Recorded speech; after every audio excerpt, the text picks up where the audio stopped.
go, you can still go. Even when you feel slow, you can still go. Even when there's no hope, you can still go. I never answer to no, man, I still go. Go, go, go, go, go, go. Well, boys and girls, so we did it. We're here with the 1993. This thing is 30 years old. It's its birthday. It's its century birthday, guys. We're here at 95A in Fernley, Nevada, Tyler Antic Naps track. We're testing out this thing and got to work out all the bugs, of course. You know, anytime you build a brand new bike, there's always going to be little fixes and kinks and bugs you got to work out.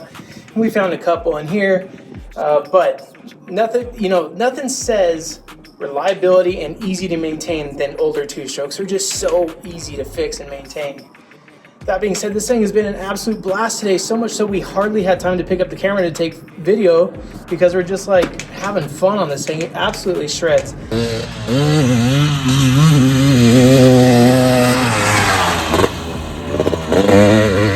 One thing that I gotta say about these older 1990 CRs, and let's just leave it to the CRs right now.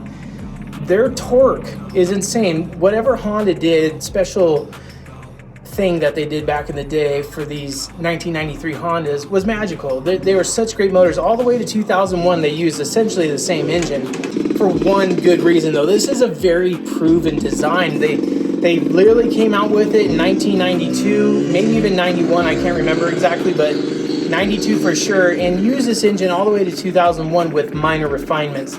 This was Jeremy McGrath's favorite year, so much so he begged and pleaded with Honda not to change it. And then after 1996, they went to aluminum frame. He said, I can't anymore. And he wanted to keep racing the old steel frame. But guys, all I can say is, wow, it just, even at 30 years old, this bike just rips. So we've been running it for a little bit. I wanted to show you guys this because I had to come in and do just a little tuning on the smart carb. The side panel that fits on the side, the covers, right? The main showpiece of this bike. What's really freaking cool about how they attach is so with this post right here, the mystery hole that's on every earbox of Hondas, and behind this bolt on the shroud, those three is actually just how these things connect. So you don't need to do deep surgery to remove them every single time. You literally just take out those three bolts, you remove the whole thing, get in to do your carb adjustments, swap a plug, whatever you need to do, and you're back out to the races. They're easy to start, easy to maintain, 32-to-1 on the premix, and you can literally just ride them all day. Change your air filter after every ride, gearbox oil whenever you remember. And these things are just golden. They just hook up everywhere. One of the things that we liked best about it was its turn predictability. When you dive into a turn and you're grabbing that front brake, the front end doesn't want to push, it doesn't want to cut, it just tracks perfectly at high speed. There's no searching, it just dials right in, and it feels it's such a positive feeling, it's amazing.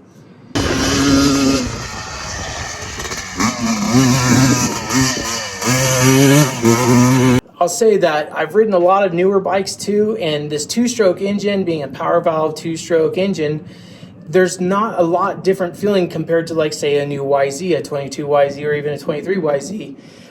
What I do notice is it revs quick, it gets into the R's really quick. The gearbox, so it seems to be a little short, like the spacing in between the gears.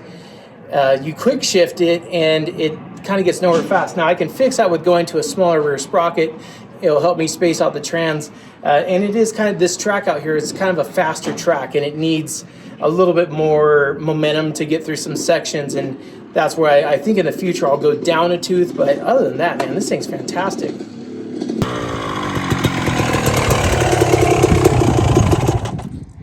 So today out here we ran the Tusk E-Mex tires, and these things are fantastic. This track went through many different changes today. It went from a tri-slick wind,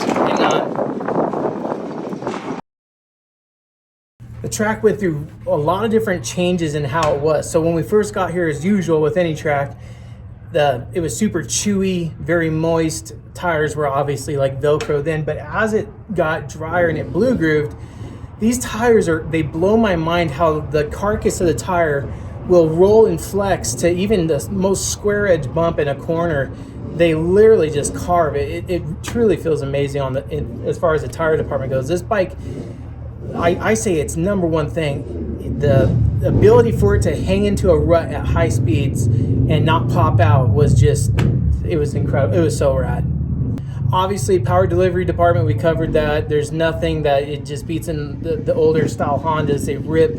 I will say, so I went 4 clicks in on the smart carb, and what that transfers to is a little bit more rich. So it's a little richer, and that makes sense. So I had to go a little bit rich, but I mean, that's all it needed really. In my opinion, the seat kind of sticks out a little bit more than I like.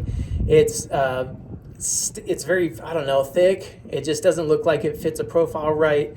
That foam needs to be beaten in quite a bit. It's very dense. It's a brand new foam from Guts Racing. Same thing with the seat cover. It's just everything's very firm up top there, and it's going to just need some butt time, if you know what I mean, to make that thing break in and sink down a little bit. But until then, you know, it feels great. It keeps you locked in. I really like that a lot. The controls department, we didn't do anything special. We tried to keep it mostly OEM, with the exception of we did run an adjustable clutch lever, which, you know, on the fly adjustable. But other than that, it's, you know, all kind of original feeling up there. But the throttle response is super snappy. The bike feels very light on its toes. It's very light underneath of you, which is really, really cool. It's a nice feeling. But at the end of the day, guys, 32-1, having fun. We had a blast on this thing.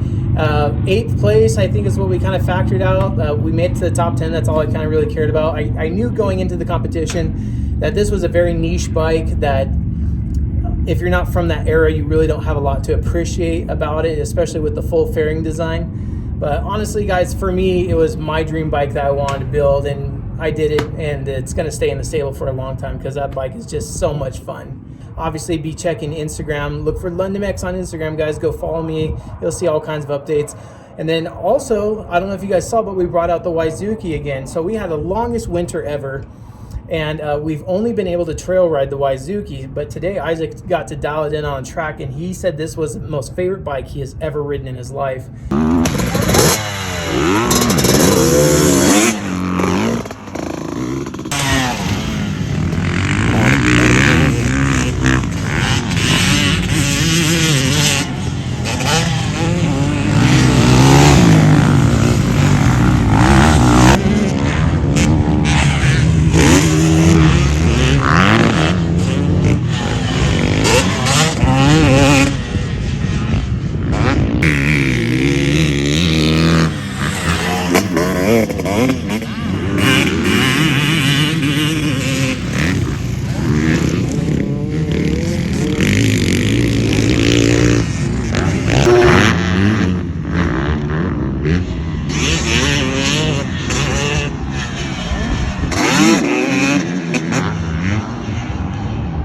And that kid's ridden a lot of bikes.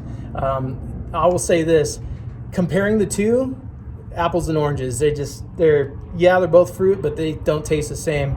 The YZ engine inside that 2018 RMZ frame, it cuts like a hot knife through butter, man. It's an absolute madman at cutting through and finding those hard lines, even when it's not a rut developed there. It's a dry slick area. It's like a surgeon, just cuts right in. The motor is super potent, which is almost, it's a very identical setup to this. We're running the smart carb, we're running the fathead Wasner piston, and but what's crazy is just how the power comes on the YZ is very different. It's a lot more linear, where this is a lot more of a hard-hitting engine.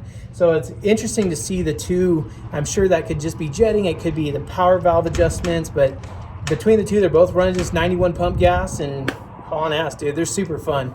Anyways, guys, that's gonna lock it up for today. Thank you so much for watching. Thank you for giving me a little bit of grace in between finishing the bike and taking a couple weeks off to spend some time with my family. So I'm sorry for the lack in videos there, but I needed some time to kind of regroup. Got obviously more bikes lined up to get built, and yeah, so stay tuned for that. Follow me on Instagram if you want the heads up on that. Again, that's LondonX. We'll see you on the next one, guys. I love every single one of you. Peace out for now. Bye-bye. Even when you feel low, you can still go. Even when you feel slow, you can still go. Even when there's no hope, you can still go. I never answer to no, man, I still go. Go, go.